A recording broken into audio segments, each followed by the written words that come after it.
முதல்ல ஒரு சினிமாவுக்குள்ள ஒரு நடிகை எவ்வாறெல்லாம் நுழைய முடியும், அதில் எவ்வளோ கஷ்டம் இருக்குங்கிறத திரைப்படத்துறையில் நான் ஒரு இயக்குனர் பிரிவில் வேலை செய்கிறேன், எனக்கு தான் தெரியும். எத்தனையோ பெண்கள் வாய்ப்பு கிடைக்காமல் வரிசையில் நின்ற வரலாறுகள்லாம் நிறைய. இன்றைக்கும் பார்த்தீங்கன்னா சென்னையில் கோடம்பாக்கம், கேகே நகர், நெசப்பாக்கம், அது மட்டும் இல்லாமல் அசோக் நகர், அப்படியே வலசரவாக்கம், விருகம்பாக்கம், போரூர் வரை இன்றைக்கி கோடம்பாக்கத்தில் முன்னாடி டி நகரில் உருவான இந்த திரையுலகம் இன்றைக்கி போரூர் எழுதி கொண்டு போயிட்டாங்க.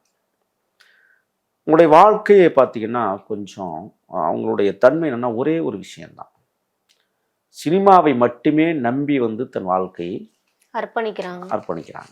ஆக தமிழ் சினிமாவை மாற்ற வேண்டும், மாற்றி அமைக்க வேண்டும், தற்கொலைக்கான தீர்வுகளை முடிவுக்கு கொண்டு வர வேண்டும்.